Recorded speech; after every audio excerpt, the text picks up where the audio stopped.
She accidentally sent a desperate text to the CEO after her chef humiliated her, and within minutes, a convoy of black SUVs surrounded the restaurant, trapping everyone inside. What city are you in? Drop it below and subscribe. Here comes an unforgettable story. To one. The sound of shattering porcelain echoed through the restaurant kitchen, followed by Chef Laurent's venomous voice. "You incompetent fool! This is the third plate you've ruined today." Maya Chen, 25 years old and exhausted from her double shift, stared at the broken china scattered across the marble floor. Her hands trembled as she knelt to gather the pieces, her university textbooks waiting untouched in her locker. She'd been awake for nearly 20 hours, juggling classes and this demanding job at La Lumiere, one of Manhattan's most exclusive restaurants. "I'm so sorry, Chef. I'll pay for it," Maya whispered, her voice barely audible over the clatter of the bustling kitchen. The cut on her finger from the broken porcelain began to bleed, mixing with the remnants of the truffle risotto she'd been plating. Laurent's face reddened as he stepped closer, his designer chef's whites somehow remaining pristine despite the chaos. "Pay for it? With what?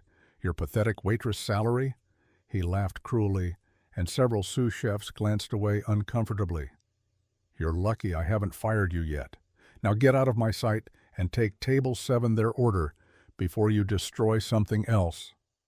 Maya grabbed the tray with shaking hands, blinking back tears as she pushed through the swinging doors into the elegant dining room. The contrast was jarring, the kitchen's harsh fluorescent lights giving way to the warm, amber glow of crystal chandeliers. Wealthy patrons sat at pristine white tablecloths, oblivious to the suffering that prepared their meals. She delivered the plates to table 7 with a practiced smile, then retreated to the staff restroom. The small, windowless space had become her sanctuary during particularly difficult shifts. Maya pulled out her phone, desperate to talk to someone who understood. Her best friend Jessica had been her rock through everything. The bankruptcy that destroyed her family, the loss of her scholarship, the exhausting grind of working 3 jobs while finishing her master's degree in business administration. Through tear-blurred vision, Maya typed frantically, "I can't do this anymore. He's destroying me piece by piece. I need help, please. I'm drowning, and nobody sees it." She hit send without looking at the screen, then slumped against the cold tile wall, letting the tears finally fall. The prestigious education she'd worked so hard for felt meaningless when she couldn't even hold a plate without being verbally eviscerated. Her father's voice echoed in her memory, before the scandal, before everything fell apart, telling her that dignity wasn't determined by circumstance, but by character. But how much character could survive this kind of daily humiliation? 10 minutes later, as Maya splashed cold water on her face and prepared to return to the war zone, her phone buzzed. But it wasn't Jessica's comforting response. It was a message from an unknown number. Location, now. Maya's heart stopped. The name at the top of the conversation thread wasn't Jessica. It was Ethan Pierce, CEO interview contact. She'd saved his number 6 months ago after a chance encounter at a business networking event, never imagining she'd need to actually use it. He was the youngest CEO in Pierce Industries history, a 34-year-old billionaire known for his ruthless business tactics and zero tolerance for incompetence. She'd sent him a LinkedIn connection request after their brief conversation about supply chain optimization, hoping for a potential job lead after graduation. He'd accepted, but they'd never communicated. Until now. Until she'd accidentally sent him the most vulnerable, desperate message she'd ever written. Oh God, no. Maya's hands shook as she stared at the screen. She'd meant to text Jessica. How could she have been so careless? Another message appeared. Maya Chen, La Lumiere Restaurant. I'm 15 minutes away. Don't leave. Her breath caught. How did he know where she worked? Had he looked her up? The thought was both terrifying and somehow significant. Before she could formulate a response, a third message arrived, And whatever is happening there, it stops tonight. Maya's phone slipped from her trembling fingers, clattering against the sink. This couldn't be happening. Ethan Pierce was coming here to her workplace because of her humiliating breakdown message. She wanted to disappear, to call in sick, to run away, and never come back. But something in those messages, the commanding tone, the immediate response, the promise that things would change, made her pause. She picked up her phone and typed with shaking fingers. "Please don't come. I'm fine. Wrong number. I meant to text someone else." The response was immediate. "I know it was meant for someone else. Come anyway." 12 minutes. Maya stared at her reflection in the mirror. Her eyes were red and puffy, her carefully applied makeup smudged, her white blouse wrinkled from the long shift. This was exactly how she didn't want anyone from her former life to see her, especially not someone like Ethan Pierce, who represented everything she'd lost and desperately wanted to reclaim. But there was no time to fix any of it. She heard Chef Laurent's voice booming from the kitchen, calling for her. With a deep breath, Maya straightened her shoulders and pushed open the restroom door. Whatever happened next, at least someone had heard her cry for help. She had no idea that in exactly 11 minutes, 3 black SUVs would pull up outside La Lumiere, or that the man who stepped out of the middle vehicle would change her life in ways she couldn't begin to imagine. She didn't know that Ethan Pierce had been watching her career trajectory since their first meeting, impressed by the brilliant insights she'd shared despite her obvious exhaustion. She couldn't have guessed that he'd made discreet inquiries about her situation after noticing her LinkedIn profile showed a prestigious university address alongside a waitressing job. All Maya knew was that the carefully constructed wall she'd built around her pain had finally cracked, and somehow, impossibly, someone powerful had noticed. As she walked back into the dining room, she caught sight of the floor-to-ceiling windows facing the street. Her phone buzzed one final time. 8 minutes, and Maya, you're not drowning. You're about to learn how to swim. 02. The black SUVs arrived exactly when promised, their sleek presence immediately drawing attention from the restaurant's valet staff. Maya watched through the window as 3 vehicles pulled up in perfect formation, their tinted windows revealing nothing. Her heart hammered against her ribs as the middle vehicle's rear door opened. Ethan Pierce emerged like something from a magazine spread, tall, imposing, with dark hair swept back and a perfectly tailored navy suit that probably cost more than her semester's tuition. But it was his expression that made her breath catch. Not the arrogant superiority she expected from a billionaire CEO. Instead, his face held something that looked almost like concern, mixed with barely contained anger. He moved toward the restaurant entrance with purposeful strides, flanked by 2 men in dark suits who were clearly security. Maya's hands flew to her hair, attempting to smooth the flyaway strands, then dropped hopelessly to her sides. What did it matter? He'd already seen her desperate message. Her dignity was already in pieces on the floor, just like that porcelain plate. The maitre d', Vincent, practically tripped over himself rushing to greet Ethan. "Mr. Pierce, what an unexpected honor. We have your usual table available if you'd like." "I'm here for Maya Chen." "Where is she?" Vincent's professional smile faltered. "Maya? Our waitress?" The confusion in his tone carried a subtle note of disdain that made Maya's cheeks burn with shame. "That's correct." Ethan's voice was cold, clipped. "Direct me to her, now." Maya stepped forward before Vincent could respond, her server's smile automatic despite her internal panic. "Mr. Pierce, I'm here, but really, there's no need for all this. I apologize for the confusion earlier." His eyes found hers across the elegant dining room, and the intensity of his gaze made her words die in her throat. He crossed the space between them in seconds, stopping close enough that she could smell his expensive cologne mixed with something warmer, more personal. "Show me the kitchen," he said quietly, his voice pitched for her ears alone. I... What? Why?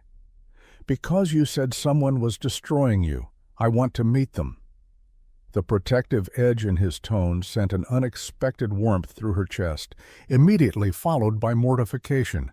Please, I was just having a bad day. I overreacted. There's no reason for you to... Maya. The way he said her name with absolute authority tempered by something softer made her fall silent. I don't do anything without reason. The kitchen. Now. She glanced around at the curious diners, at Vincent's shocked expression, at the other servers who'd stopped mid-service to stare. This was a disaster. This was exactly the kind of scene that would get her fired. But something in Ethan's unwavering stare told her that refusing wasn't an option. "Follow me," she whispered, leading him toward the kitchen doors with legs that felt like water. The moment they pushed through into the bright, chaotic space, Chef Laurent's voice boomed across the room. "Maya, where have you been? Table 12 has been waiting for their—" He stopped mid-sentence as Ethan Pierce entered behind her, his security detail taking up positions by the doors. The kitchen went silent. Sous chefs froze mid-chop. Line cooks stopped mid-plate. Everyone recognized Ethan Pierce, even if they'd never met him personally. His face had been on the cover of Forbes 3 times in the past 2 years. Laurent recovered quickly, his angry expression shifting into an obsequious smile. "Mr. Pierce, what a tremendous honor. I had no idea you were dining with us this evening.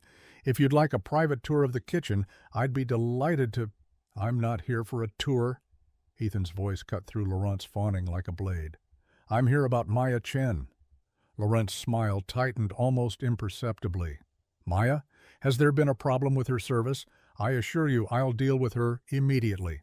"Oh, there's definitely a problem." Ethan moved deeper into the kitchen, his presence somehow making the large industrial space feel smaller.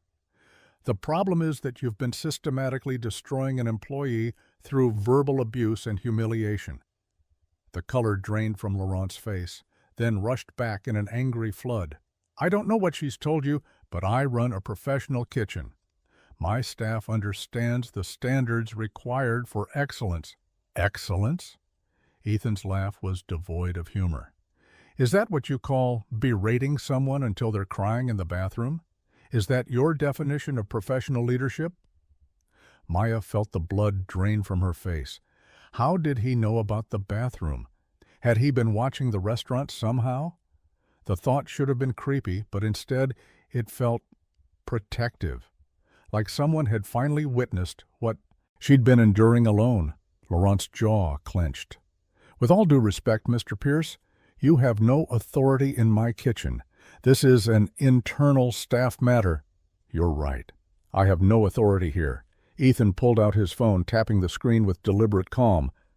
"But Marcus Beaumont does. He owns this restaurant among the other 12 establishments in his group. Marcus is a personal friend. We golf together." The mention of the owner's name made Laurent visibly pale. "I'm sure there's been a misunderstanding." "No misunderstanding." Ethan held up his phone, showing Laurent the screen. "I've just sent Marcus the details of this situation. He's very interested in reviewing the kitchen's security footage from the past 6 months, particularly today's footage. I believe there are labor laws about hostile work environments, aren't there?" Maya's breath caught. 6 months of footage would show everything. Every cruel comment, every public humiliation, every time Laurent had reduced her to tears. Her chest tightened with a mixture of vindication and terror. This was really happening. Ethan Pierce was dismantling her tormentor in real time. Laurent's hands clenched into fists at his sides. "Mr. Pierce, perhaps we could discuss this in my office." "There's nothing to discuss. You have 2 options." Ethan's voice was arctic.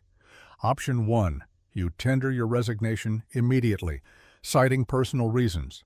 Marcus will provide a standard reference letter, and this incident stays private. Option 2, we review that footage, file formal complaints, and let your reputation in the culinary world speak for itself after the details become public." The kitchen remained frozen in tableau. Maya could hear her own heartbeat pounding in her ears. This was surreal, impossible. CEOs didn't show up at random restaurants to defend waitresses they barely knew. Yet here he was, wielding his power like a weapon on her behalf. Laurent's face cycled through rage, humiliation, and finally, defeated calculation. He knew he was cornered. "I'll need time to—" "You have 10 minutes to clear out your personal belongings." Ethan checked his watch with deliberate casualness. "Security will escort you off the premises. Marcus has already approved sous chef Jennifer to take over until a permanent replacement is found." Jennifer, who'd been standing near the guard manager station, looked shocked but straightened her shoulders with visible pride. She'd been Laurent's victim almost as often as Maya. Laurent shot Maya a look of pure venom. "This isn't over." "Yes, it is." Ethan stepped between them, physically blocking Laurent's line of sight to Maya. "And if I hear you've attempted any form of retaliation or contacted her in any way, I'll ensure every restaurant in this city knows exactly why you were terminated. Am I clear?" The silence stretched like pulled sugar, brittle and ready to shatter. Finally, Laurent ripped off his chef's whites and threw them on. The stainless steel counter. Perfectly clear. He stormed toward the office, his exit accompanied by the uncomfortable shuffling of the kitchen staff. Maya stood frozen, unable to process what had just happened. In less than 10 minutes, Ethan Pierce had obliterated the source of her daily suffering, just like that. With a few phone calls and the weight of his influence, she should feel relieved, grateful, vindicated. Instead, she felt exposed, vulnerable, like a charity case that needed rescuing by a powerful man. Ethan turned to face her, his expression softening slightly. "Are you all right?" "I don't—" Maya's voice came out strangled. "I didn't ask you to do that." "I know." His dark eyes held hers steadily. "But you asked for help, so I helped." "By getting my boss fired?" Her hands were shaking again, adrenaline and shock warring in her system.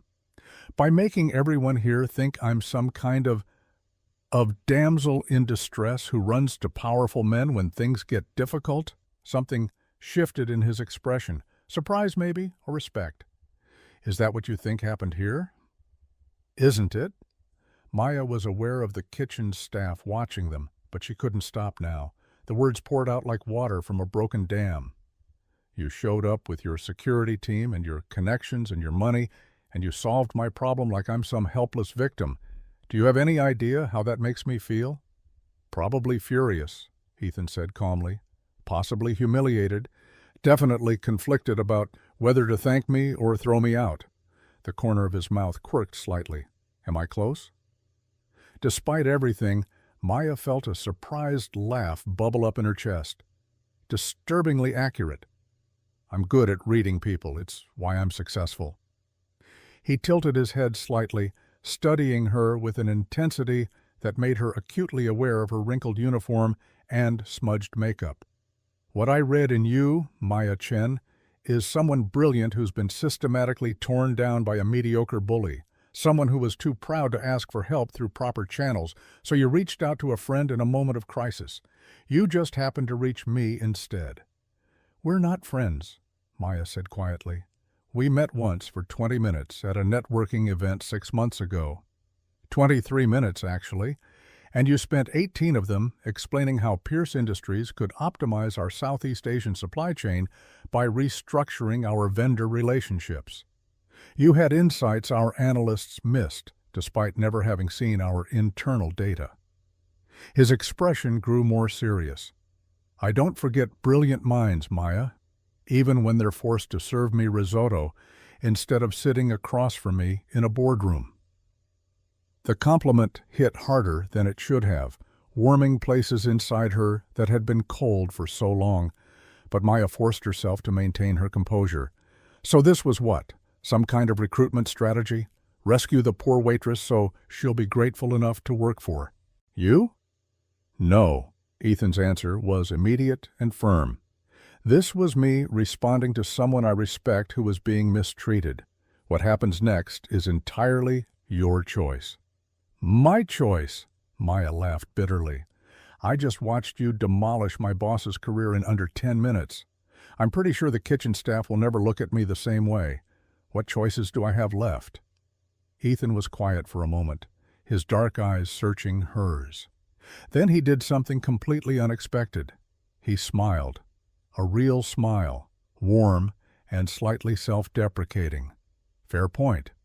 I have a tendency to bulldoze problems without considering the collateral damage. My board calls it my scorched earth approach to problem solving. Scorched earth. Maya shook her head, fighting another inappropriate laugh. That's certainly one way to describe what just happened here. So let me try something different. Ethan pulled a business card from his wallet, holding it out to her. This is my direct line. Not my assistant, not my office. Me. You have questions, concerns, or you want to tell me I'm an arrogant ass who overstepped, call me. You want to discuss job opportunities after you finish your master's degree, call me. You want to pretend this never happened and never speak to me again, that's fine too. But at least now you're working in a kitchen where the chef isn't actively destroying your mental health. Maya took the card slowly, her fingers brushing his for a brief moment. The contact sent an unexpected jolt through her system. She looked down at the embossed text. Ethan Pierce, CEO, Pierce Industries, followed by a personal cell number that probably only a handful of people in the world possessed. Why do you care? She asked quietly, meeting his gaze again. Really? Why would someone like you care about someone like me? His expression shifted into something she couldn't quite read, intensity mixed with something almost vulnerable. Because 6 months ago, an exhausted waitress who'd clearly been working multiple shifts gave me better business advice in 23 minutes than my consultants provided in 6 months. Because I looked you up afterward and learned you were the youngest person to ever win the Thornton Prize for Business Innovation at Columbia, before your family's circumstances changed. Because talented people shouldn't be wasted serving food to people who don't deserve them. He paused, then added more quietly, and because when someone I respect asks for help, I answer, every time. The weight of his words settled over Maya like a blanket, comforting and terrifying in equal measure. She'd spent 2 years believing herself invisible, forgotten, relegated to serving others while her dreams died slowly in the margins of her overwhelmed life. Yet here stood one of the most powerful men in New York, telling her she'd been seen all along. I don't know what to say, she whispered. Then don't say anything yet.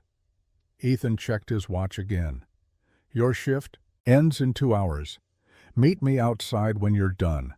I'll take you wherever you need to go, home, school, wherever. We can talk about next steps or we can sit in silence. Your choice. Before Maya could respond, Vincent pushed through the kitchen doors, his expression anxious. Mr. Pierce, I've prepared our best table for you if you'd like to dine. Not tonight. Ethan's attention never left Maya's face. But I'll be back in 2 hours. Make sure Maya can leave on time without any issues. It wasn't a request. Vincent nodded quickly, shooting Maya a look that was equal parts confusion and newfound respect. Ethan turned to leave, his security detail falling into step behind him. But at the kitchen doors, he paused and looked back at Maya one more time. For what it's worth, I don't think you're a damsel in distress. I think you're someone who's been fighting alone for too long. There's a difference. Then he was gone, leaving Maya standing in the middle of the kitchen with a business card clutched in her hand and the entire staff staring at her with wide eyes. Jennifer approached cautiously, her expression soft with sympathy. Maya, are you okay?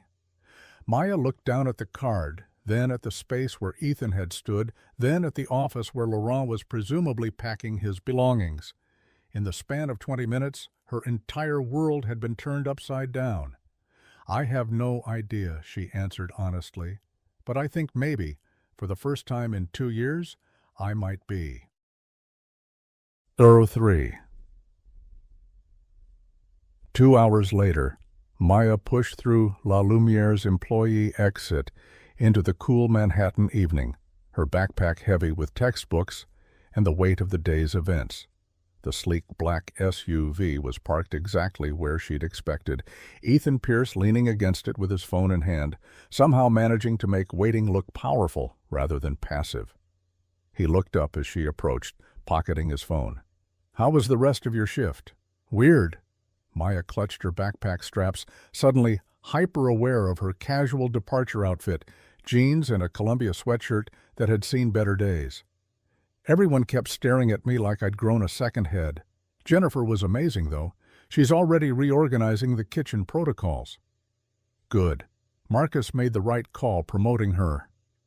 Ethan opened the SUV's rear door. "Where to?" Maya hesitated.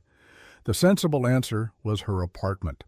A tiny studio in Washington Heights that she shared with 2 roommates and a persistent leak in the bathroom ceiling. But the thought of Ethan Pierce seeing exactly how far she'd fallen made her stomach clench with shame. "I have a study group at Columbia in an hour," she lied. "The business library stays open until midnight." Something in his expression told her he knew it was a deflection, but he simply nodded. "Columbia it is." The interior of the SUV was exactly what she'd expected. Leather seats, privacy partition, the faint scent of expensive cologne, and power. Maya slid in, and Ethan followed, maintaining a respectful distance as the vehicle pulled smoothly into traffic. For several minutes they sat in silence. Maya stared out the window at the glittering city lights, trying to organize her chaotic thoughts into something coherent. Finally, Ethan spoke. "You're angry with me." It wasn't a question. Maya turned to face him, finding his dark eyes already studying her. "I'm confused about how I'm supposed to feel. Grateful? Indebted? Angry that you made decisions about my life without asking permission? All valid options."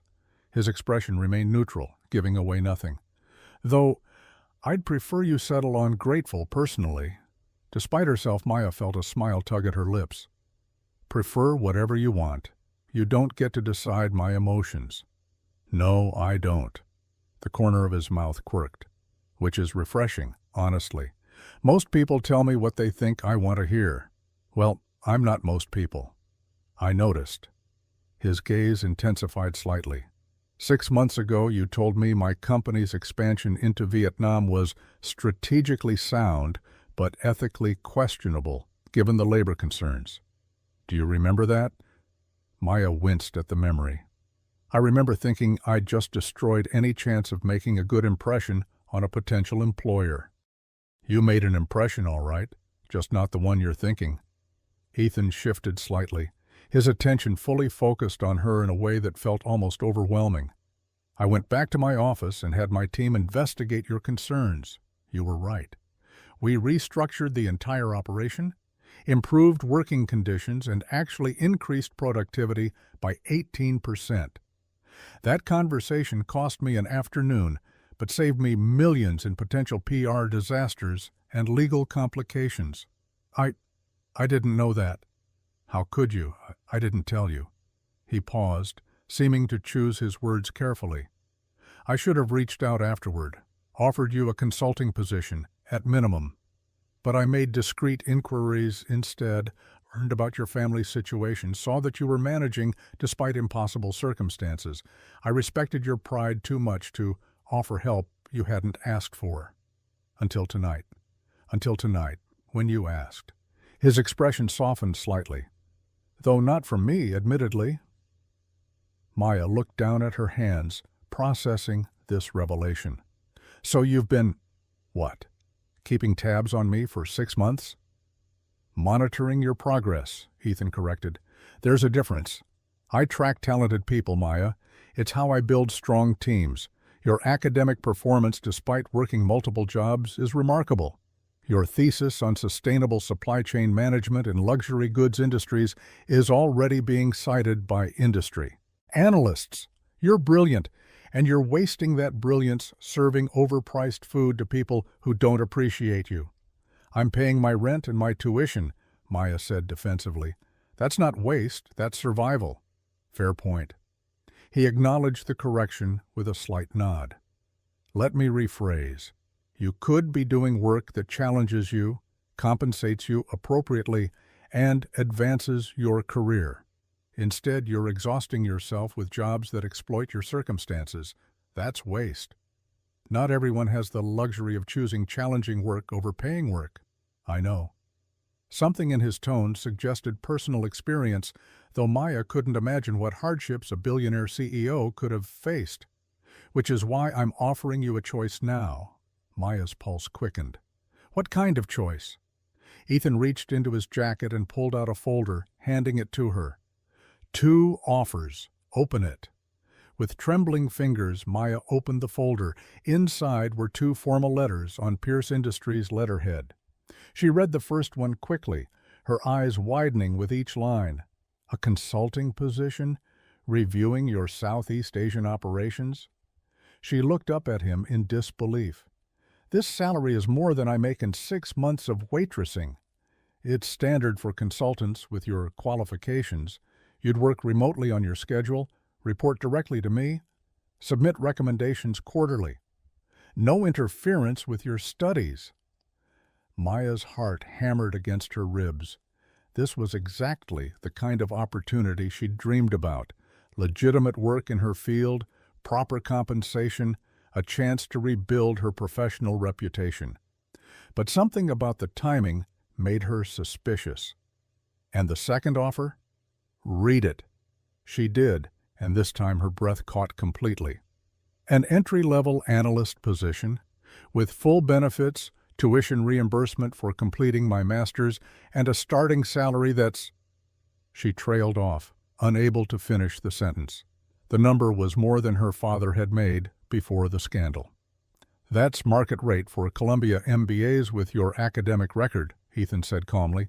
You'd start after graduation, work at headquarters, standard analyst track with performance reviews every 6 months, completely separate from tonight's events. Maya's hands shook as she held the letters. Why are you doing this? Because you're qualified. Because I need talented people. Because opportunities should be based on merit, not circumstances. He paused. And because someone told me once that ethical business practices and profitability aren't mutually exclusive. I'm choosing to believe her. The reference to her own words from 6 months ago made Maya's chest tighten with unexpected emotion. She blinked rapidly, refusing to cry in front of him again.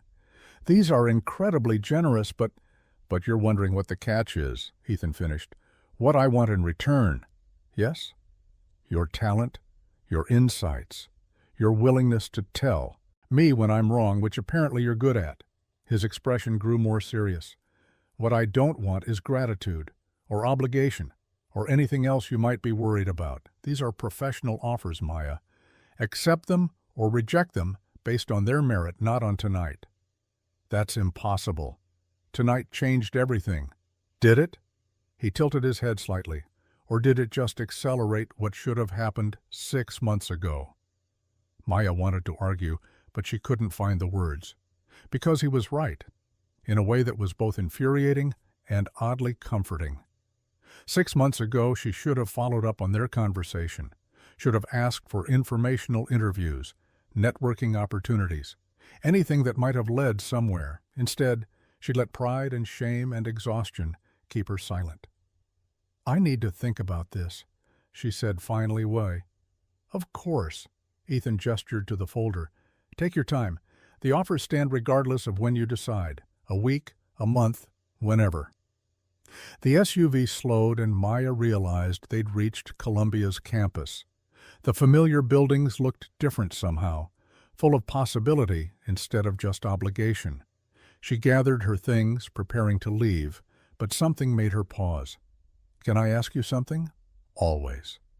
Why did you really come tonight? She met his eyes directly, refusing to look away. Not the professional reasons, the real reason. For the first time since she'd met him, Ethan seemed uncertain. He was quiet for a long moment, his expression unreadable. Then he said carefully, because 6 months ago I met someone remarkable who was clearly struggling, and I've spent half a year wondering if I was wrong to respect her pride over offering assistance. When I saw your message tonight, even accidentally, I realized I'd rather be accused of overstepping than live with the regret of doing nothing. The honesty in his voice was almost painful. Maya's grip tightened on her backpack. "You barely know me." "I know enough." His dark eyes held hers steadily. "I know you won the Thornton Prize by designing a supply chain model that increased efficiency by 32% while improving worker conditions. I know your family lost everything when your father's business partner embezzled funds and left him to take the fall. I know you could have declared bankruptcy and let your education slide, but instead, you're working yourself to exhaustion to finish what you started. I know that someone with your principles and talent deserves better than being screamed at by a mediocre chef in a restaurant kitchen." Maya felt her careful composure cracking. "You researched me."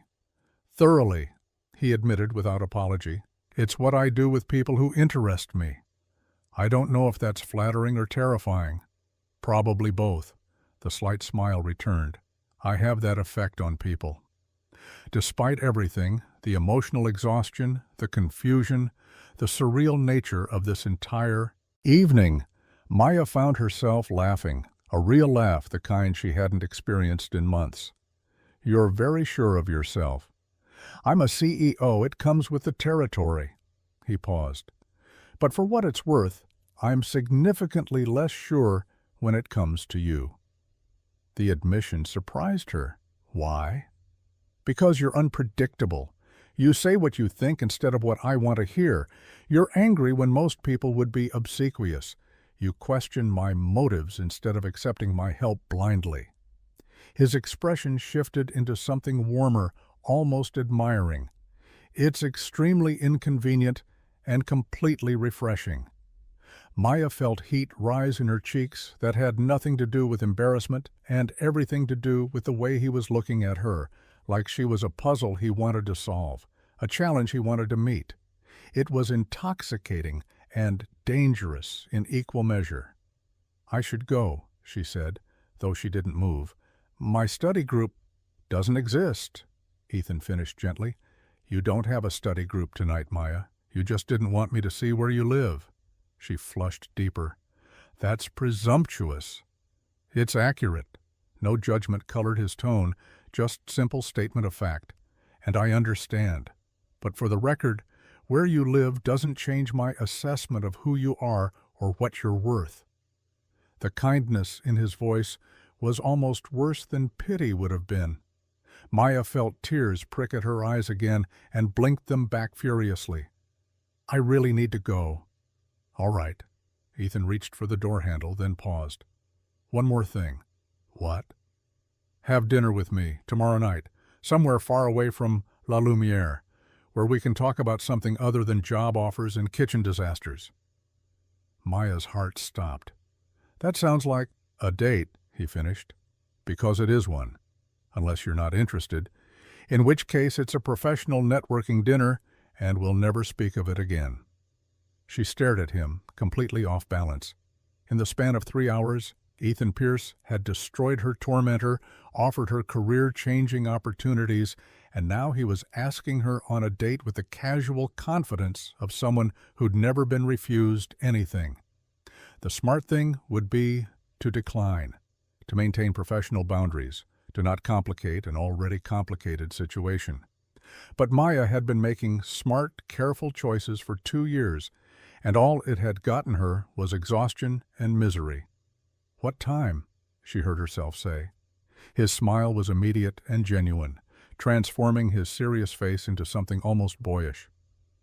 7. I'll pick you up at Columbia. And Maya? Yes?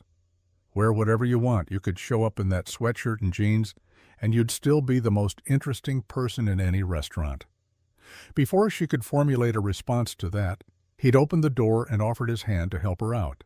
Maya took it, feeling the warmth of his palm against hers, the strength in his fingers. Then she was standing on the sidewalk watching the SUV pull away, wondering what exactly she'd just agreed to. Her phone buzzed. A text from an unknown number. "Sleep well, Maya. Tomorrow we start over. E." Maya looked down at the folder still clutched in her hand, containing offers that could change her life. Then she looked at her phone, at the message from a man who'd somehow seen her when she felt invisible. For the first time in 2 years, Maya Chen let herself feel something other than exhaustion and despair. She felt hope, and terrifyingly, thrillingly, she felt possibility. 04. Maya spent the next day in a state of distracted anxiety that made concentrating on her advanced corporate strategy lecture nearly impossible. Professor Matthews' discussion of merger-acquisition models faded into white noise as her mind replayed the previous evening on an endless loop. By the time class ended, she'd filled 3 notebook pages with illegible scribbles instead of useful notes. Earth to Maya, her classmate David waved a hand in front of her face. "You've been staring at that same page for 10 minutes. Everything okay?"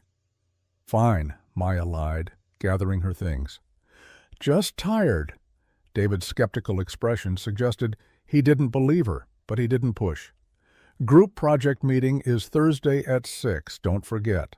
Maya nodded absently, already mentally sorting through her limited wardrobe options for tonight. What did one wear to dinner with a billionaire CEO? Her nicest dress was a simple black sheath she'd bought at a thrift store 2 years ago. It would have to do. Her phone buzzed with a text from an unknown number.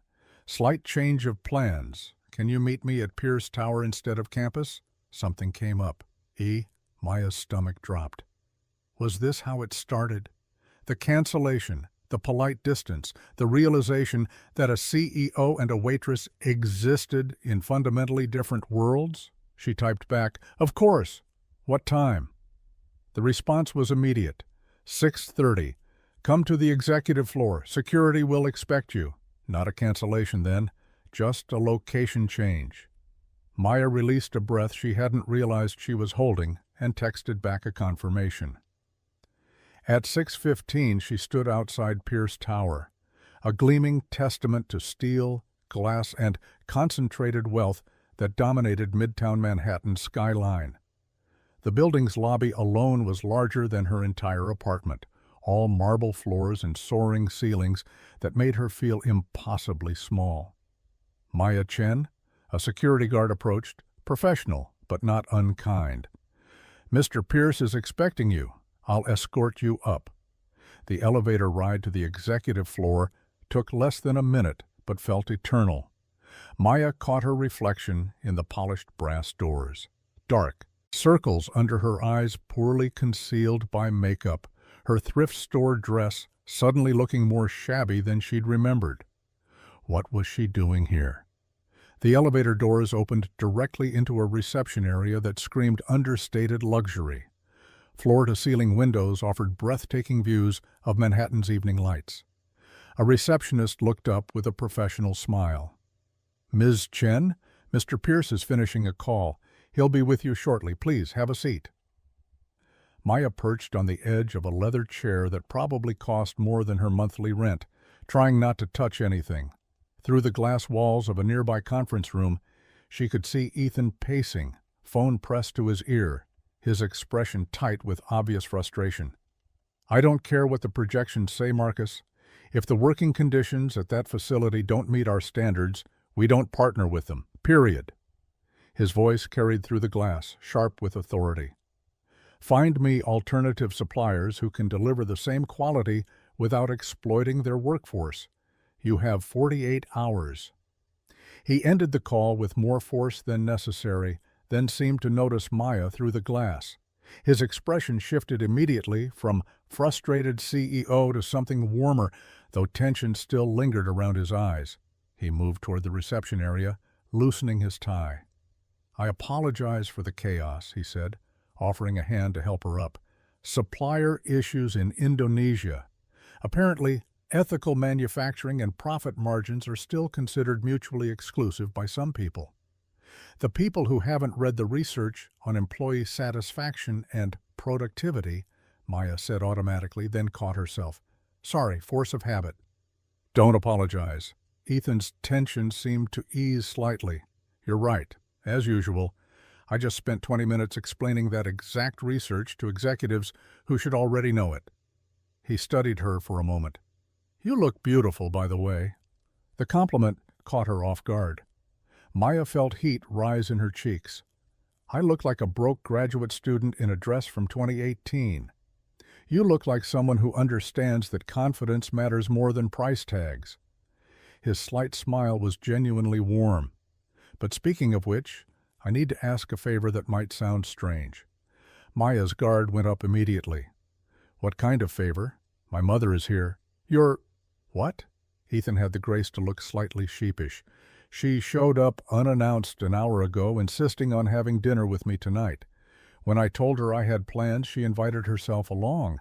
I tried to reschedule, but she's... He paused, searching for words. Persistent. You want me to have dinner with you and your mother. Maya wasn't sure if she should laugh or run. On our first date. I'm aware how insane this sounds. If you want to reschedule, I completely understand. Mr. Pierce!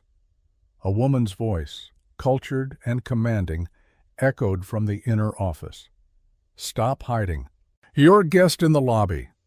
Ethan closed his eyes briefly, the expression of a man accepting his fate. Too late. She's found you.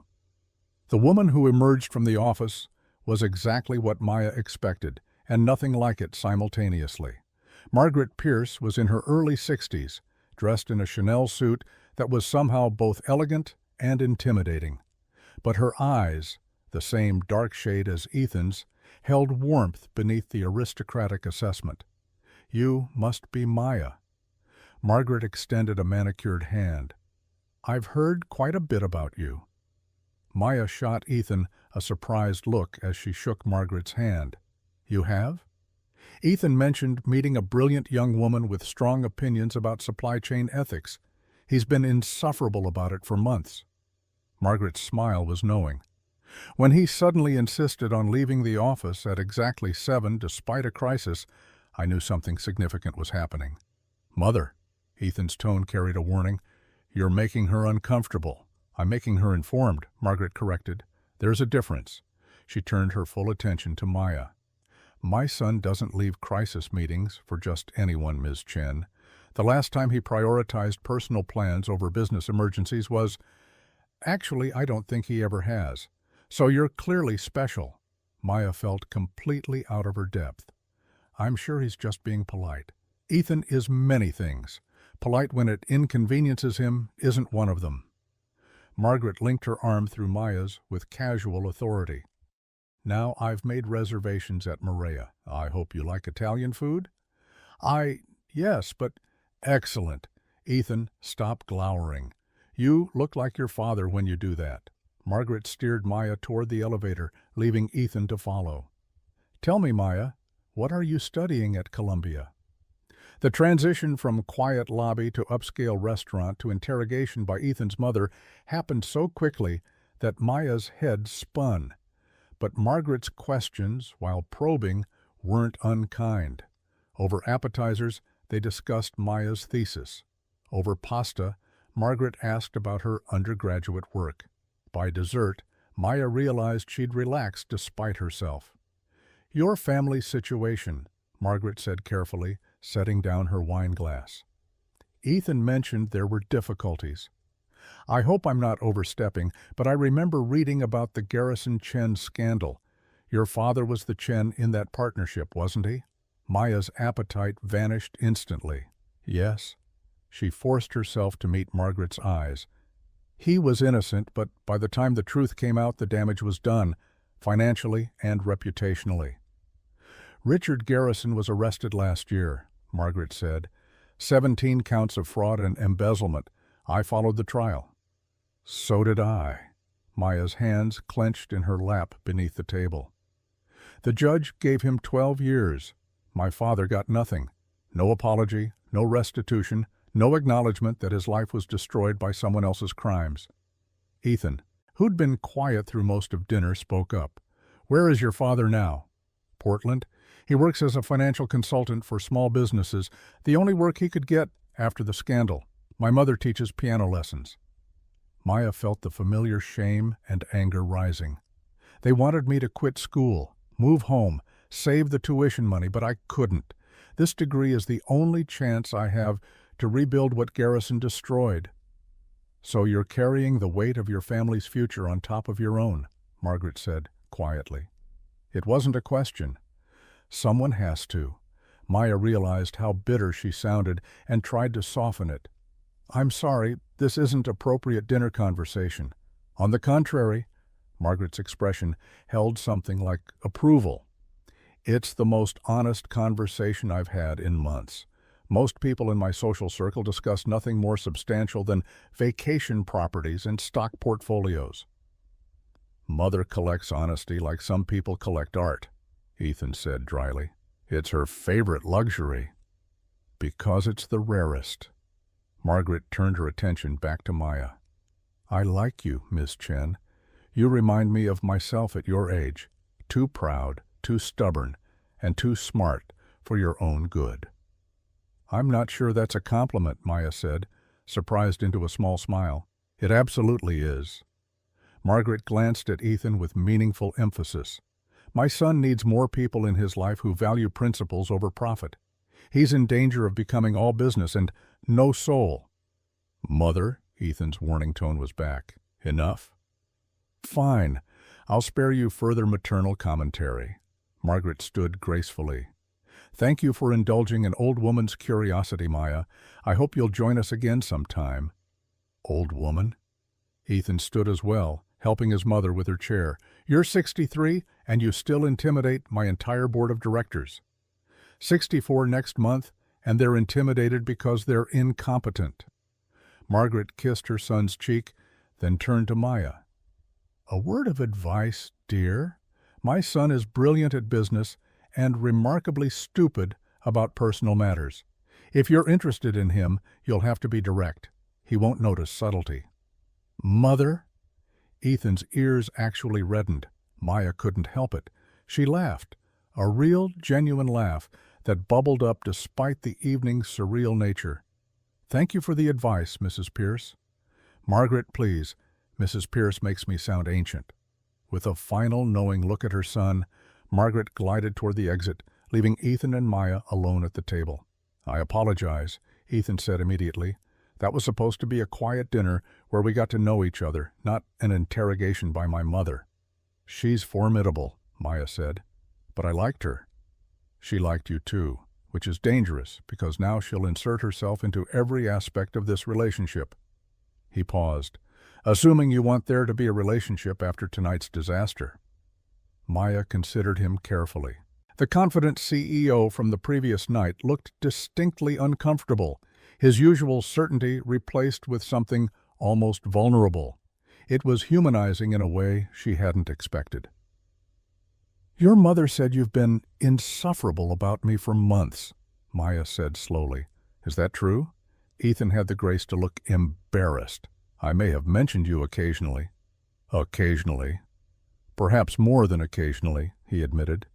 You challenged my thinking in ways most consultants don't. It was notable. Notable enough to track my progress for 6 months? Yes. No hesitation this time. I told you, I notice brilliant people, and you're brilliant, Maya. The sincerity in his voice made her chest tighten. I'm a waitress with a second-hand dress and more debt than prospects. You're a Columbia MBA candidate with groundbreaking research, personal integrity, and the courage to tell powerful people uncomfortable truths. Ethan leaned forward slightly. Your circumstances are temporary. Your character isn't. Maya wanted to argue, to deflect, to maintain the careful distance she'd built around herself for protection.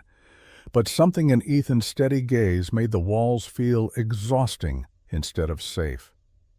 This is moving very fast, she said quietly. I know. He didn't look away. Too fast? Maybe. I don't know. Maya twisted her napkin in her lap. 24 hours ago, you were a business card in my phone. Now you've destroyed my boss, offered me 2 jobs, and introduced me to your mother. It's a lot to process. Fair assessment. Ethan was quiet for a moment. What would make this feel less overwhelming? The question surprised her with its thoughtfulness. Honesty. About what you want from this. From me. All right. He met her eyes directly.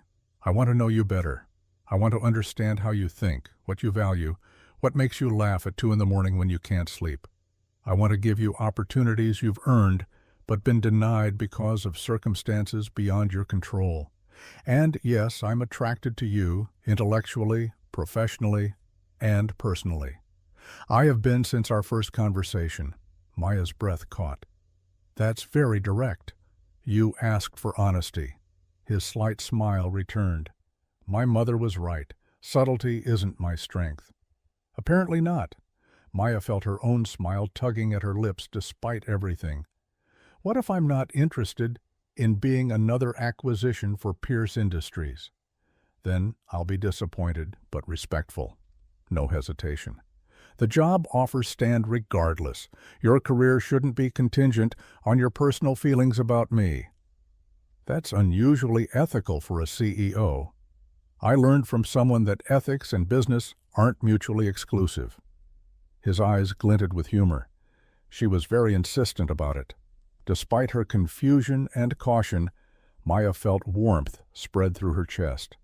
This was dangerous territory, mixing professional opportunity with personal attraction, allowing herself to hope for something beyond mere survival. But the alternative was returning to her exhausting status quo, and she was so tired of just surviving. I need time, she said finally, to think about the job offers. About this, about all of it. Can you give me that? As much as you need. Ethan pulled out his phone.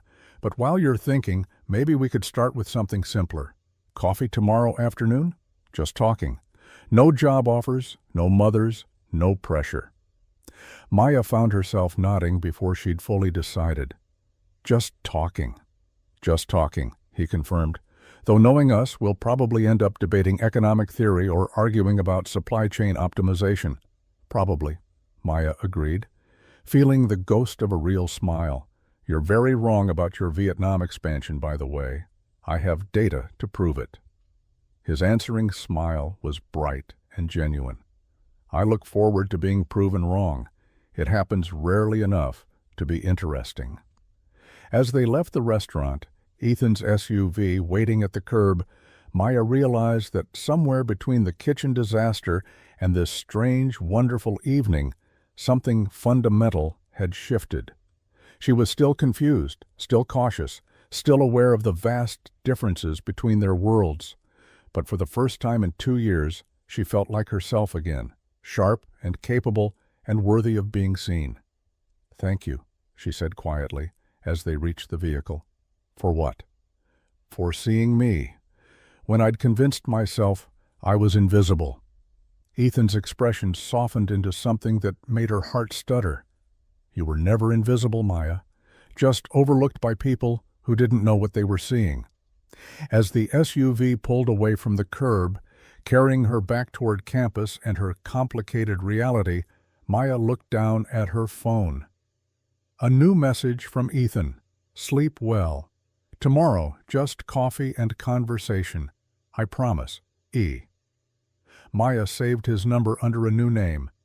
Ethan. Dangerous possibility. It felt honest, terrifying and thrilling and honest. 05. The next 3 weeks unfolded like a dream. Maya was afraid to wake from. Coffee became lunch, became dinners at quiet restaurants where they debated everything from economic policy to favorite books. Ethan was brilliant, challenging, occasionally infuriating, and utterly unlike anyone Maya had ever known. He listened when she talked about her research with the focused intensity of someone who genuinely cared about her ideas. He asked questions that made her think deeper, push harder, refine her arguments until they gleamed. But it was the small moments that undid her careful defenses, the way he automatically ordered her coffee with oat milk and extra foam without asking, how he kept a first aid kit in his SUV after she mentioned cutting her finger at work.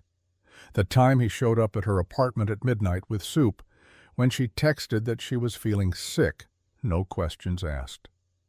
Maya found herself falling, and it terrified her. "You're smiling at your phone again," her roommate Jessica observed from across their tiny kitchen. "That's the fourth time this morning. Let me guess. Ethan?"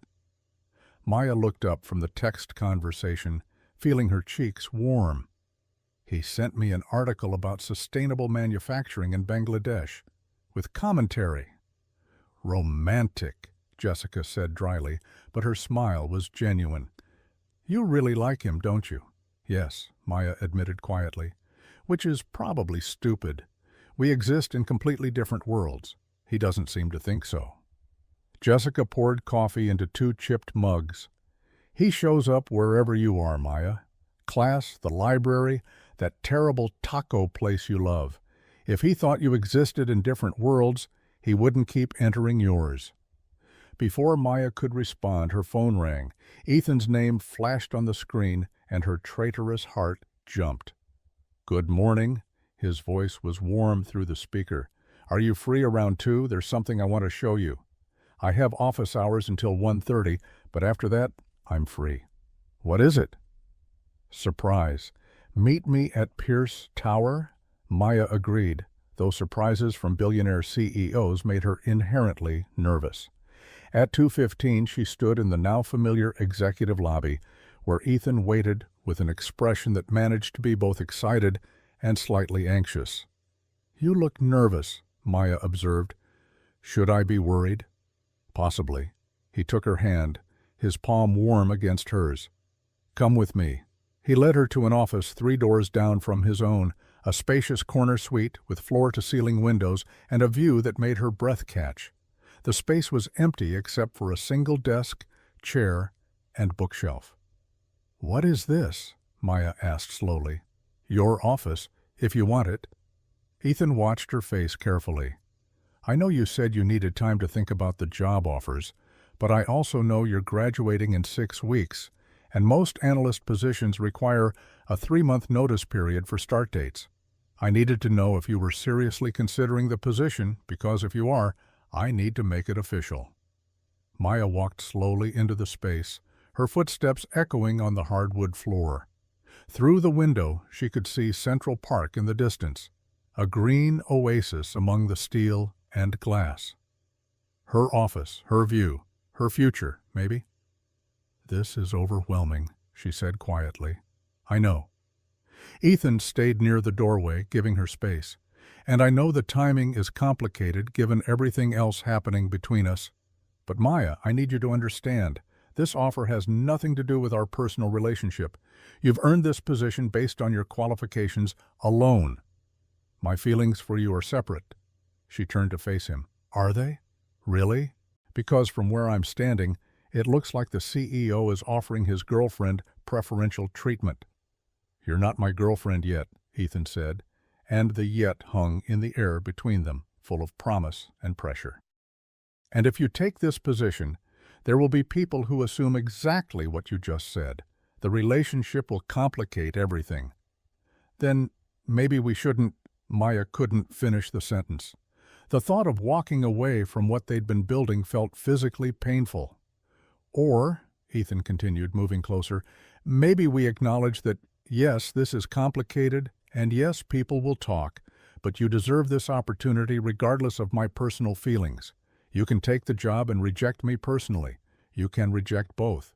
You can accept both and deal with the complications together, but please don't reject your career because you're trying to avoid appearing improper." "You make it sound simple." "It's not simple at all." He stopped a few feet away, close enough that she could see the sincerity in his dark eyes. "But it's honest. I want you working here because you're brilliant.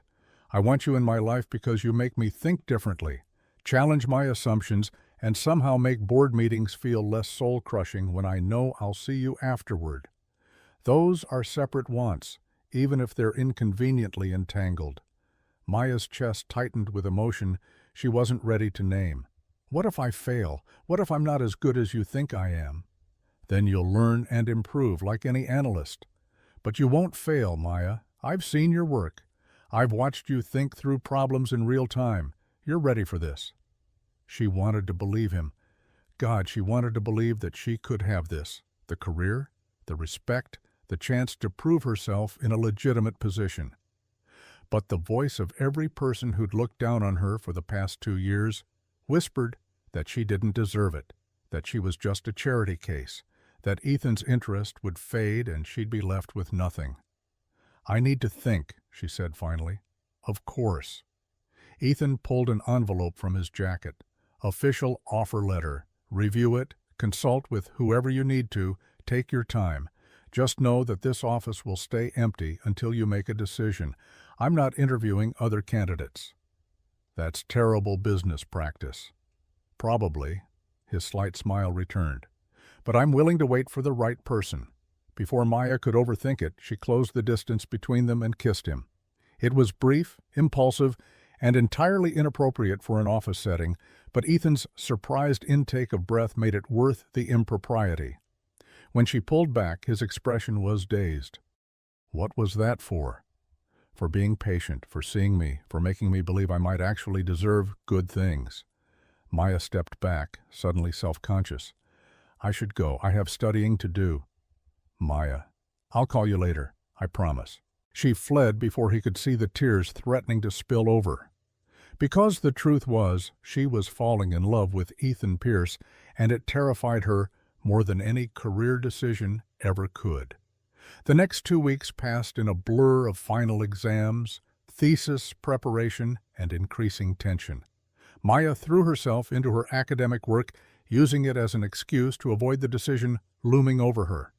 Ethan gave her space, though his daily text messages, sometimes funny, sometimes thoughtful, always perfectly timed, reminded her that he was waiting.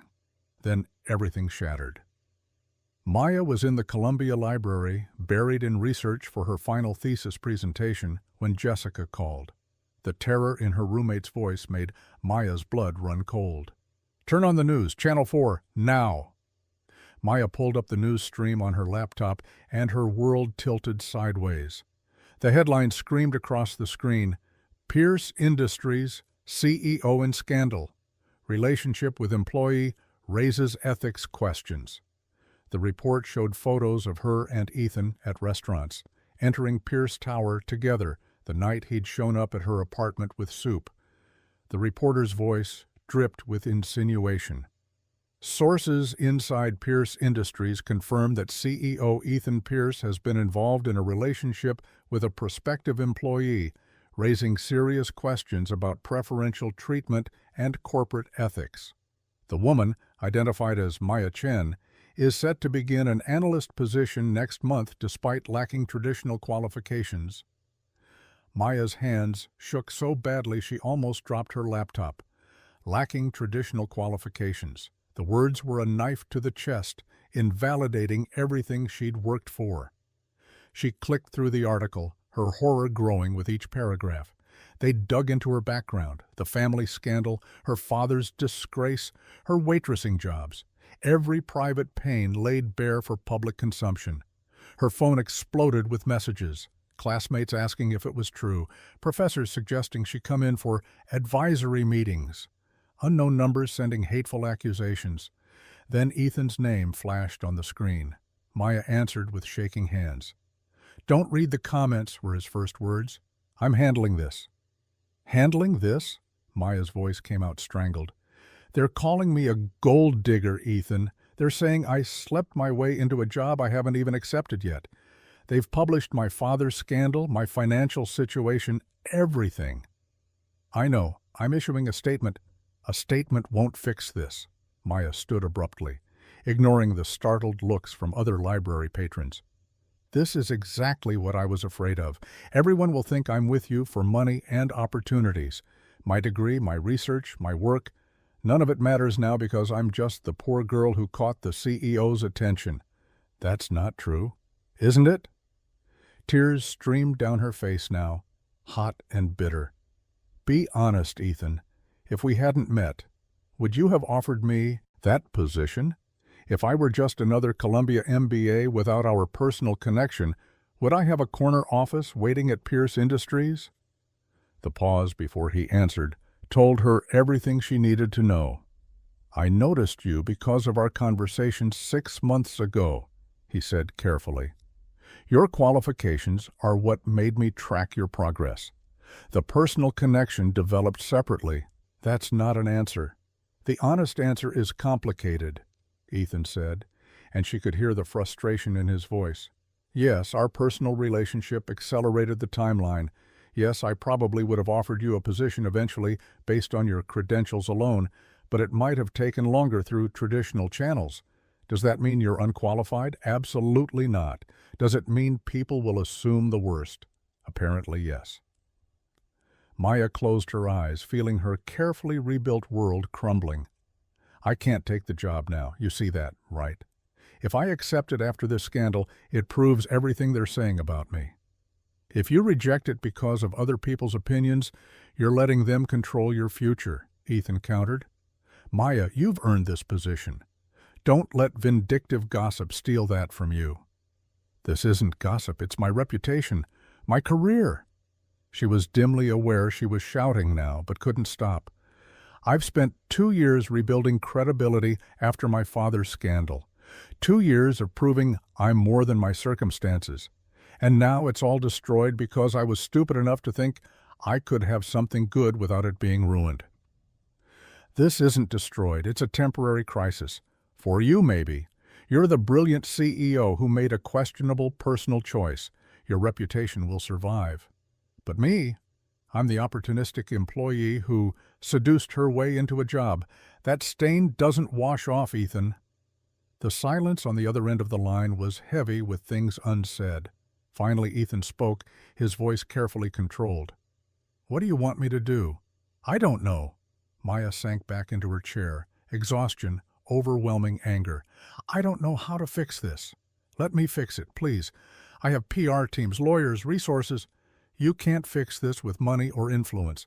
That's the problem. Everyone will see your resources and think you're just protecting your investment." She wiped at her tears furiously. "I need time to think. Alone. Maya, please, just give me space. I can't think with you trying to solve everything." Another pause, longer this time. Then, "All right, take the time you need. But please believe me when I say this scandal doesn't change my assessment of your worth or your qualifications." "Your belief isn't the problem," Maya said quietly. "It's everyone else's." She ended the call before he could respond, then turned off her phone completely. Around her, the library had fallen quiet, other students carefully not looking at her while obviously listening to every word. Maya gathered her things with shaking hands and fled. Over the next 3 days, Maya avoided everyone. She holed up in her apartment, refusing calls, ignoring texts, watching helplessly as the scandal dominated business news cycles. Pierce Industries' stock dipped.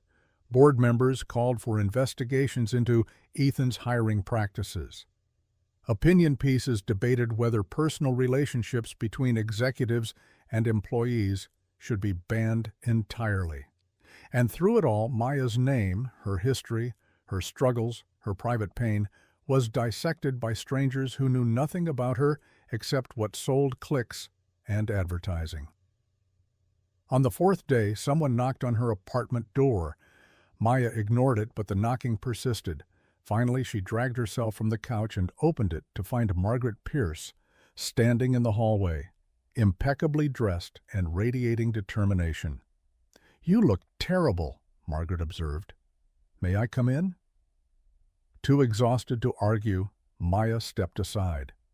Margaret swept into the tiny apartment, surveying the space with the same analytical assessment she'd given Maya at dinner. Then she turned, fixing Maya with a look that was somehow both sympathetic and stern. "I'm going to say something you won't want to hear," Margaret began, "but you need to hear it anyway."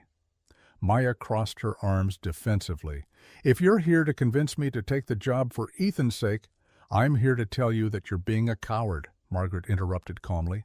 "And that disappoints me, because I thought you were braver than this." The words hit like a slap. Maya's mouth fell open. "Excuse me?" "You heard me."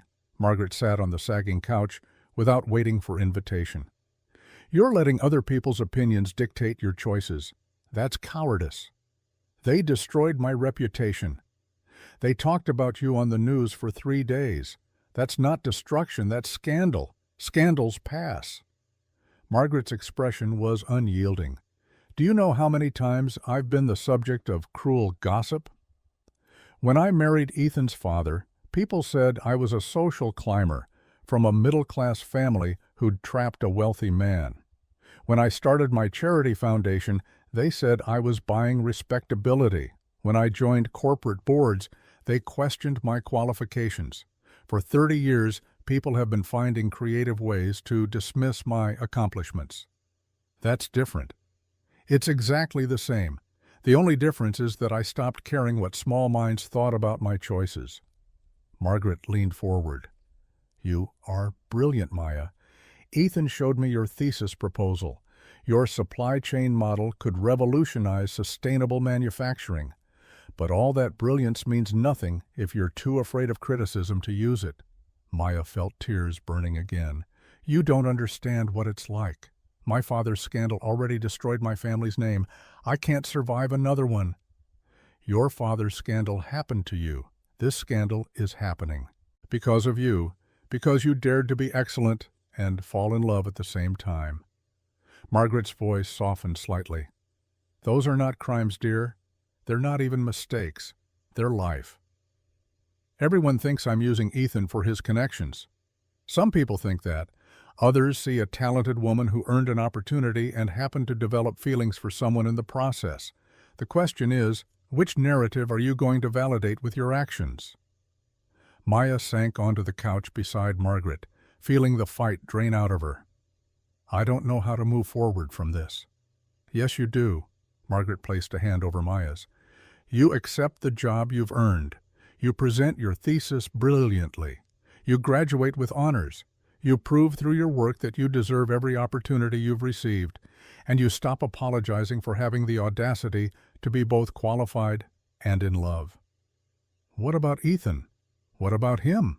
Margaret's expression turned knowing. Do you love my son?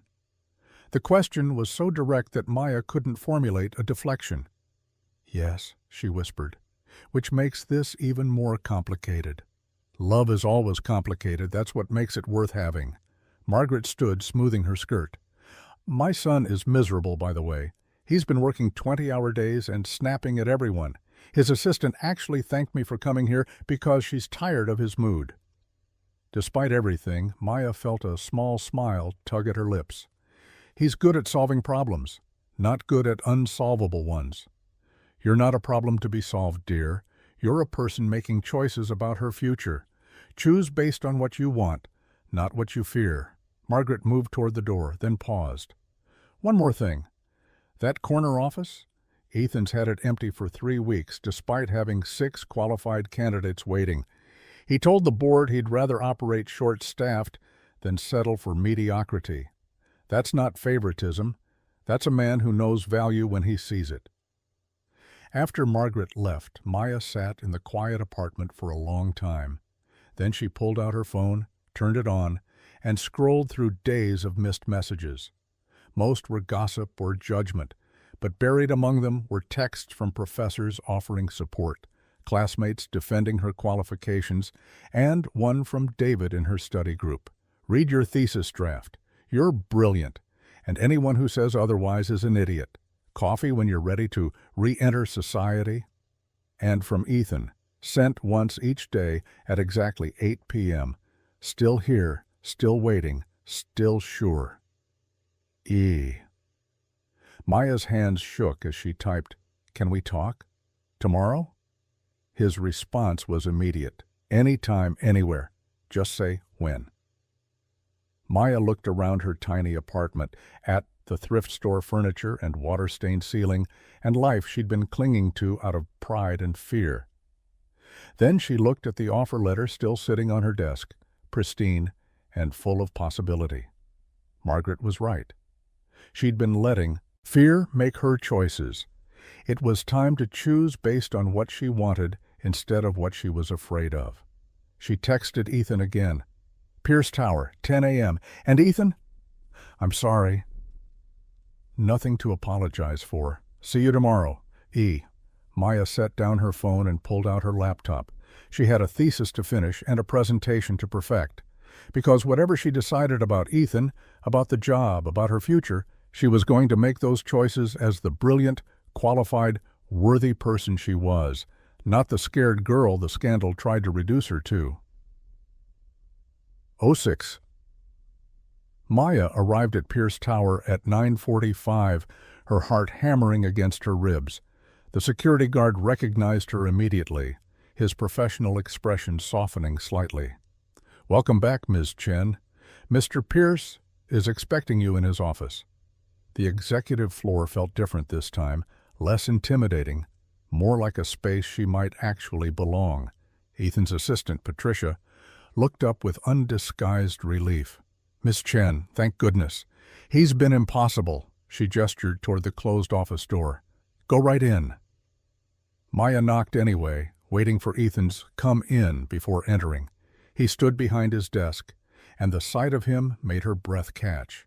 He looked exhausted, dark circles under his eyes, tension in his shoulders, his usually perfect appearance slightly disheveled. Maya. Just her name, but the relief and longing in his voice nearly undid her resolve to handle this conversation calmly. "Hi." She closed the door behind her, buying time to organize her thoughts. "Your mother came to see me." "I know, she told me." Ethan moved around the desk but stopped a respectful distance away, giving her space. "I didn't ask her to." "I know that too. She's not exactly the type to be asked." Maya managed a small smile. "She called me a coward. She's also not known for subtlety." His expression was guarded, careful. "Did it help?" "Yes, actually. It was exactly what I needed to hear." Maya took a deep breath, forcing herself to meet his eyes directly. "I'm sorry I shut you out. That wasn't fair. You were dealing with a crisis that I helped create. You're entitled to process it however you need." Ethan's voice was gentle but firm. "I'm sorry I didn't anticipate the media attention, that I didn't protect you better. You can't protect me from everything, Ethan, and I don't want you to try." She moved closer, watching his expression shift from guarded to hopeful. "I've spent 2 years letting circumstances control my choices, my family scandal, my financial situation, other people's opinions. I'm tired of being afraid." "What are you saying?" Maya pulled the offer letter from her bag, wrinkled now from being read and reread dozens of times. "I'm saying I want this job, not because of you and not in spite of you, but because I've earned it and I'm good enough to succeed. Your personal feelings for me might have accelerated the timeline, but my qualifications stand on their own." The hope in Ethan's expression bloomed into something brighter. "They absolutely do. And I want—" She paused, gathering courage. "I want to see where this relationship goes, but we need ground rules." "Anything." No hesitation. "At work, I'm just another analyst. You don't give me special treatment, easier assignments, or extra attention. If I fail, I face the same consequences as anyone else. If I succeed, it's because I earned it." "Agreed." Ethan moved closer, his dark eyes intent on hers. "Though I should warn you, I'm harder on people I care about than others. If you work for me, I'll push you to be better because I know what you're capable of." "Good. I want to be pushed." Maya felt a smile tugging at her lips despite the seriousness of the conversation. "Second rule, our relationship stays separate from work. No office romance, no public displays, no blurring of professional and personal boundaries during business hours." "That's going to be difficult," Ethan admitted. "But I understand why it's necessary." "Agreed." "Third rule, if this doesn't work out, professionally or personally, we handle it like adults. No drama, no retaliation, no making Pierce Industries uncomfortable for everyone else." "Maya." Ethan closed the remaining distance between them, his hand coming up to cup her cheek. "If this doesn't work out, it won't be because I didn't give it everything I have." His touch was warm and steady, and Maya leaned into it despite herself. "You're very sure of yourself." I'm sure about you, about us. His thumb brushed across her cheekbone gently. I love you, Maya Chen. I've been falling for you since the moment you told me my Vietnam expansion was strategically sound but ethically questionable. And I'll love you whether you work for Pierce Industries or not, whether you date me or not, because you're the most brilliant, stubborn, remarkable person I've ever met. Maya's breath caught. That's extremely direct. You asked for honesty. His slight smile was soft and entirely genuine. I'm done being subtle. I want you in my life, in whatever capacity you're comfortable with. Employee, girlfriend, eventually more if you'll let me. But those are separate wants, and you get to choose which ones you're ready for. What if I want all of it? The words came out barely above a whisper. What if I want the career and the relationship and the future, even though it's complicated and people will judge, and nothing about this is simple? Then we deal with the complications together. Ethan's other hand found hers, lacing their fingers together. And we ignore the people who judge because they're not the ones living our lives. Maya felt tears threatening again, but this time they were good tears, relief and joy and hope mixed together. I love you too. I've been trying not to because it terrified me, but I do. I love you, and I want this, and I'm choosing to believe we can make it work. Ethan's expression transformed into pure joy. He pulled her close, wrapping his arms around her, and Maya let herself sink into the embrace. For the first time in 2 years, she felt safe, seen, valued for exactly who she was. When do I start? She asked against his chest. Officially, 3 weeks after your graduation. She felt him smile against her hair. Unofficially, right now if you want. We have an Indonesian supplier crisis that could benefit from your insights on ethical manufacturing. Maya pulled back enough to look at him incredulously. You want me to work on a crisis before I'm even officially hired? I want your brilliant mind on a problem that matters. The employment status is just paperwork. His eyes glinted with humor. Unless you're too busy, I understand if you need to focus on your thesis presentation. My thesis presentation is perfect, and you know it. Maya felt herself smiling despite trying to maintain professional dignity. Fine. Show me the supplier data, but I'm billing you consultant rates for pre-employment work. Absolutely fair. Ethan's grin was unrepentant. I'll have Patricia draw up a contract. The next 3 weeks passed in a whirlwind of activity. Maya presented her thesis to universal acclaim, with 2 professors suggesting she publish it in the Journal of Supply Chain Management. She graduated with highest honors, her parents flying in from Portland for the ceremony. Ethan attended as well, sitting quietly in the back row, his proud smile visible even from the stage. The media attention gradually faded as newer scandals captured public interest. Some people still whispered about preferential treatment, but Maya's work spoke for itself. Her first analysis of the Indonesian supplier situation saved Pierce Industries $3 million while improving worker conditions, a fact that Patricia made sure to mention to every board member who'd questioned her hiring. 6 months into her position, Maya sat in her corner office reviewing quarterly reports when Ethan appeared in her doorway. Knock, knock. Got a minute? She glanced up, forcing herself to maintain professional composure, despite the way her heart jumped at seeing him. For the CEO, always. Though I should warn you, I'm about to send you a very critical memo about the Malaysia expansion. I'd expect nothing less. He closed the door behind him, a violation of their no closed doors policy that made Maya raise an eyebrow. This isn't about work. Ethan, we agreed. I know what we agreed. But some things are more important than policy.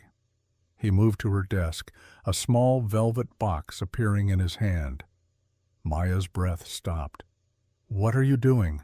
Something I've wanted to do for months, but waited until you were established enough in your position that no one could claim this was about work.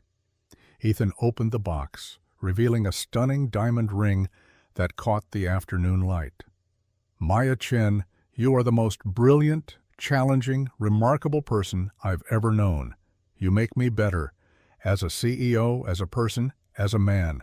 You've transformed Pierce Industries with your insights and transformed my life with your presence.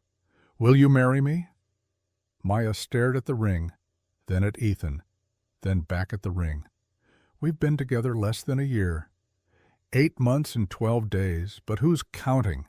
His slight smile was nervous and hopeful. "Too fast?" "Probably." She stood, moving around the desk to stand directly in front of him. "People will definitely talk. Let them talk. Your board will have opinions. My board always has opinions. I rarely listen." He searched her face anxiously. "Is that a no?" "It's a, you're completely insane, and this violates at least 3 of our carefully negotiated ground rules." Maya felt her own smile breaking through. "It's also a yes." The relief and joy on Ethan's face was incandescent. He slipped the ring onto her finger with shaking hands, then pulled her into a kiss that definitely violated their professional boundaries policy. When they finally broke apart, both slightly breathless, Maya laughed. "Patricia is going to be so smug. She's been running a betting pool on when you'd propose." "She's been what?" Ethan looked torn between amusement and outrage. "The smart money was on Christmas. You just cost her $50 by proposing early." Maya admired the ring on her finger, still barely believing this was real.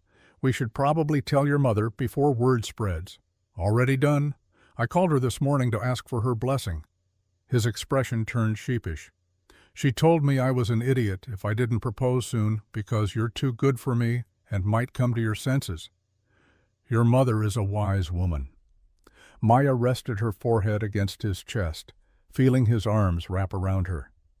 "I do love you, you know, even though you're arrogant and overbearing and you solve problems by throwing resources at them. I love you too, even though you're stubborn and argumentative and you send me critical memos about my business decisions." He pressed a kiss to her hair. "Ready to face the gossip?" "With you? Yes." Maya pulled back, straightening her blazer with determined professionalism. "But first, I'm finishing this Malaysia memo, because someone has to keep the CEO from making ethically questionable expansion decisions." "There she is." Ethan's smile was full of affection and respect. "My future wife, the brilliant pain in my ass." "Your future wife, the brilliant analyst who happens to love you," Maya corrected. "There's a difference." As Ethan left her office and Maya returned to her reports, she caught sight of her reflection in the window. The confident, accomplished woman, looking back, bore little resemblance to the exhausted waitress who'd broken down in a restaurant bathroom 8 months ago, but the core remained the same: brilliant, determined, worthy of good things. She'd just finally started believing it.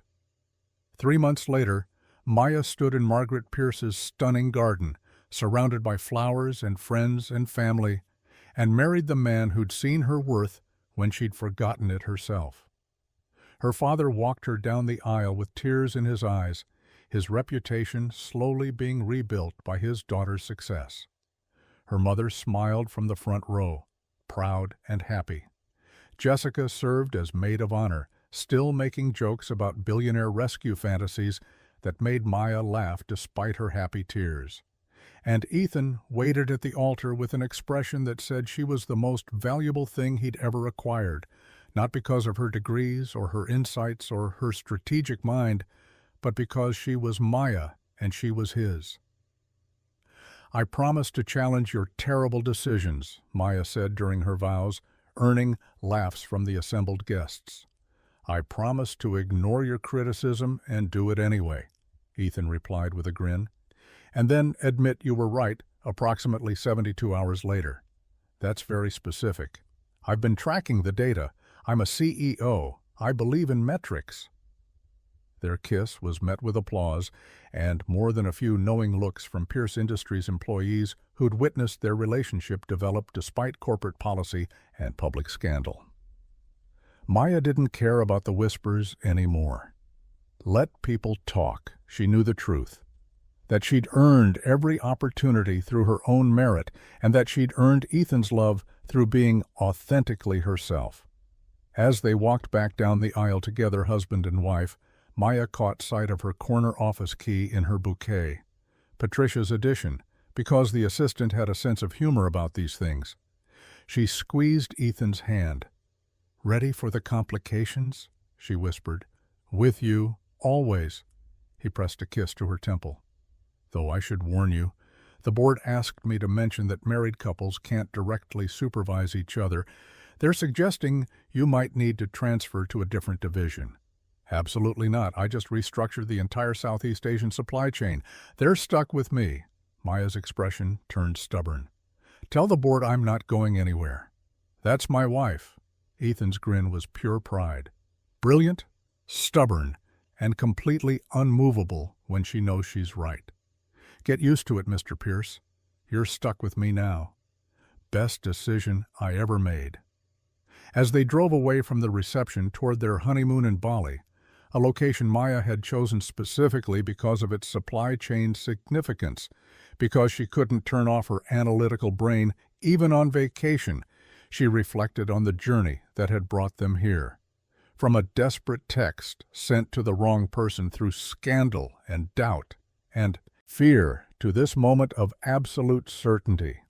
She'd learned that sometimes the scariest choices led to the best outcomes, that love and career didn't have to be mutually exclusive, that being seen, truly seen by someone who valued her completely was worth every complication and criticism. And most importantly, she'd learned that she was enough, exactly as she was, in her thrift store dresses and brilliant mind and stubborn pride. Not because Ethan Pierce had validated her worth, but because she'd always possessed it. He'd just helped her remember. Epilogue. 2 years later, Maya stood at the podium of the International Supply Chain Conference, 8 months pregnant and absolutely refusing to let that stop her from delivering the keynote address. In the front row, Ethan watched with undisguised pride as his wife, now Vice President of Sustainable Operations at Pierce Industries, presented research that was revolutionizing manufacturing ethics across 3 continents. "The myth that profit and principles are incompatible," Maya said clearly, her hand resting unconsciously on her rounded belly, "has been thoroughly disproven by our results. Companies implementing ethical supply chain practices saw an average productivity increase of 24%, coupled with significant improvements in worker satisfaction and retention. The data suggests that when we treat people with dignity, from our executives to our factory workers, everyone benefits." The applause was thunderous. Later, as Maya fielded questions from industry leaders who'd flown in from around the world to hear her speak, she caught Ethan's eye. He mouthed, "Brilliant," and she rolled her eyes affectionately, even as warmth spread through her chest. After the conference, they returned to their Manhattan penthouse, a compromise between Ethan's preference for privacy and Maya's insistence on being near Columbia, where she now taught graduate seminars on sustainable business practices. Margaret was already there, having let herself in with her key, preparing dinner because she claimed Maya needed to rest more. "How did it go?" Margaret demanded, pulling Maya into a careful hug that accommodated her pregnancy. "She was phenomenal," Ethan answered before Maya could. 3 companies approached her about consulting contracts. I told them she's on maternity leave starting next month, and they'll have to wait." "You told them nothing of the sort," Maya corrected, settling onto the couch with relief. Her feet were killing her. "I told them I'd review proposals after the baby comes. There's a difference. You're supposed to be resting. I'm pregnant, not incapacitated. There's a difference." But she smiled as she said it, because Ethan's overprotective hovering came from love rather than control. Margaret watched them with satisfaction. "You two are going to be impossible as parents. The child will either be brilliantly well-adjusted or completely exasperated by age 3. "Both, probably," Maya said, feeling the baby kick as if in agreement. She placed Ethan's hand on her belly so he could feel it too, watching his face transform with wonder the way it did every time. "Still sure about the name?" he asked softly. "Richard, after my father. Absolutely." Maya's eyes grew misty. Pregnancy hormones made her cry at everything these days. He deserves to have something good associated with the name Chen again. Ethan pressed a kiss to her temple. "Richard Chen Pierce it is, then. Future CEO or revolutionary activist, depending on which parent he takes after." "What if he just wants to be an artist?" Margaret asked mildly. "Or a teacher? Or anything that doesn't involve corporate empires?" "Then we'll support whatever he chooses," Maya said firmly, "as long as he's kind, principled, and honest enough to tell powerful people when they're wrong." "God help us all," Ethan muttered, but his smile was pure happiness. That night, after Margaret left and Ethan was checking emails in his study, Maya stood at the window overlooking Central Park. She thought about the scared, exhausted girl who'd sent a desperate text to the wrong person 2 years ago. That girl had been drowning, invisible, convinced she'd never reclaim what she'd lost. Now Maya stood in a home she loved, carrying a child she already adored, married to a man who challenged and cherished her in equal measure.